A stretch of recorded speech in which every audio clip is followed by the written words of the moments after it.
안녕하세요. 시청자 여러분의 소중한 시간 저와 함께 해주셔서 대단히 감사합니다. 여러분의 끝없는 사랑과 많은 댓글은 저에게 큰 힘이 되고 있습니다. 오늘은 8월 14일 월요일입니다. 러시아 경제는 침체의 폭풍 속으로 빠져들고 있습니다. 서방의 제재와 무역의 축소가 러시아 루블의 가치를 놀라운 속도로 추락시키고 그 거센 파도는 민생과 독재 권력을 동시에 침몰시키고 있습니다. 급기야 푸틴은 불길한 징조를 숨기기 위해서 통계까지 조작하고 있지만 국민들의 고통은 조용히 사그러질 수 없을 것입니다. 우크라이나의 크림반도와 흑해 해상의 대대적인 공세는 푸틴의 생명 라인을 위협하고 있습니다. 과연 러시아는 이 성난 급류를 얼마나 헤쳐나갈 수 있을까요? 러시아는 세계에서 두 번째로 큰 원유 생산국입니다. 원유 매장량은 세계 6위 12.7%를 보유하고 있습니다. 러시아 경제는 원유와 천연가스에 크게 의존하고 있어서 이로 인해서 에너지 수출이 전체 수출의 60% 이상을 차지하고 GDP의 24%가 에너지 경제에 의존하고 있습니다. 이 말은 러시아는 에너지 수출이 막히게 되면 심각한 경제 타격을 입을 수 있다는 것을 의미합니다. 최근 러시아 경제의 위기가 점점 명확해지고 있는 가운데 작년에 푸틴 대통령은 러시아가 천연가스 수출 대금을 불친절한 국가들에게는 루블로만 받겠다고 밝혔습니다. 이런 러시아 자선의 불법 동결로 인해서 루블화의 추락을 막기 위한 임시 방편이었습니다. 그럼에도 불구하고 러시아 루블화는 지속적으로 가치가 추락하고 있습니다. 지난 12달 동안 미국 달러 대비 62%, 유로 대비 75%의 가치가 폭락해버렸습니다. 특히 2008년에 달러당 24루블이던 환율이 최근 97루블까지 초급등해서 러시아 루블 가치가 4배 이상 추락했습니다. 우크라이나 침공 이후에 더욱 급속하게 추락을 보이고 있는 이유는 국제시장에서 원유와 천연가스가 미국 달러로 결제되고 있기 때문입니다.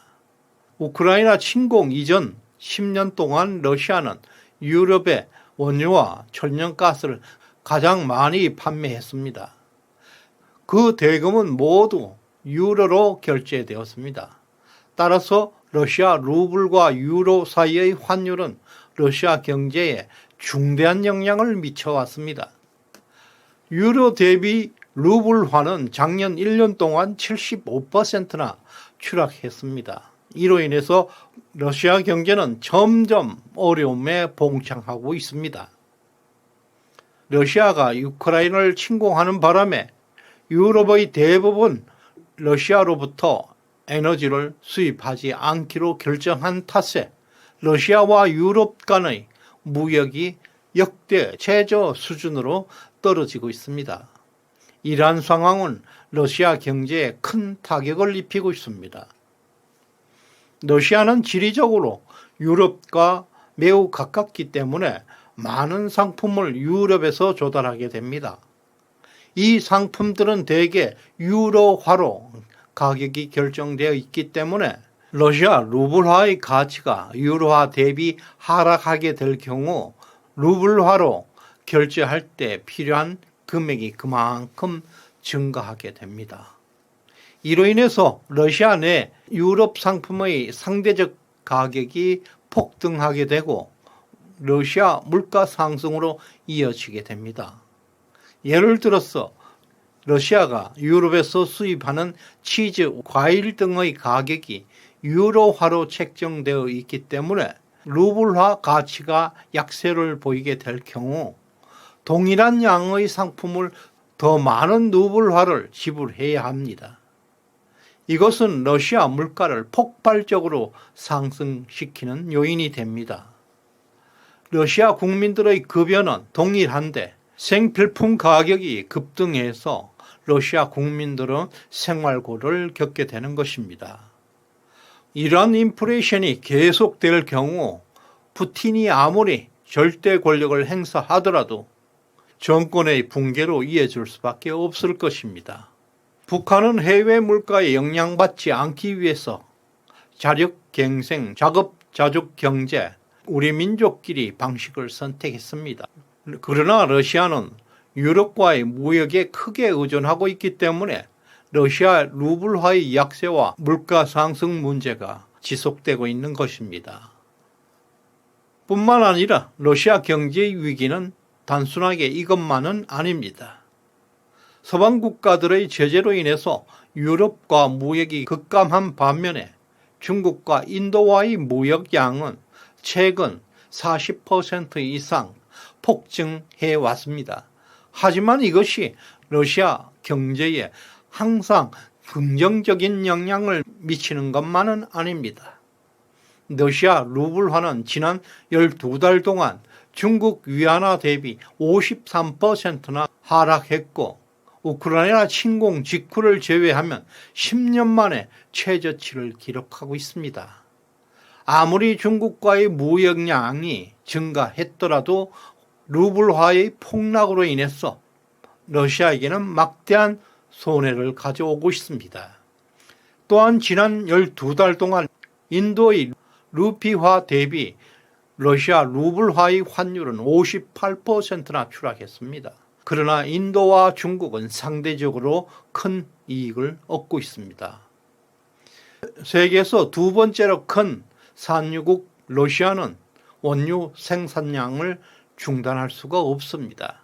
유럽 국가들이 러시아 에너지 수입을 크게 감소시키면서 환율 추락으로 이어지고 이렇게 계속되는 경제적 악재 속에서 자원이 풍부한 나라일지라도 우크라이나와의 전쟁은 러시아를 심각한 위기로 몰아가고 있습니다. 러시아 경제 상황은 점점 악화되고 있고 그 심각성은 푸틴 정부가 인플레이션 통계를 조작하는 상황까지 번져나가고 있습니다. 1년 전에 14.3%였던 인플레이션은 점차 소폭 하락해 오다가 올해 3월 갑자기 3.5%까지 급락했습니다. 이것은 루블화 가치 급락 시기와 일치하고 있는데요. 러시아는 현재 G20 국가 중에서 인플레이션이 가장 낮은 수준이라고 주장하고 있습니다. 하지만 화폐 가치의 급락은 물가 상승, 즉 고공 인플레이션을 초래하게 됩니다. 이는 터키, 베네수엘라, 아르헨티나 등에서 증명된 바 있습니다. 이러한 통계 조작은 러시아 민심의 불안 상태를 암시하고 있습니다. 그리고 전쟁 상황 역시 러시아에게 불리하게 전개되고 있습니다. 우크라이나는 S-200 미사일과 드론을 투입해서 총 공세의 강도를 높이고 있는 가운데 특히 크림대교 일대와 흑해 해상을 드림으로 총 공세를 함으로써 러시아 수출용 선박이 크게 줄었습니다. 그리고 모스크바 시내까지 드론 공격을 통해서 전쟁 공포감을 조성하고 있고 또 미국 대통령 바이든은 240억 달러 규모로 우크라이나에 추가 지원안을 미 의회에 제출하고 있고 러시아는 통계와는 달리 물가 상승으로 경제가 크게 위기에 처해 있고 에너지 수출로 겨우 버티고 있습니다. 흑해 연안이 차단되면 우크라이나의 곡물 수출과 러시아의 에너지 수출이 막힐 수 있는 위기에 처해 있습니다.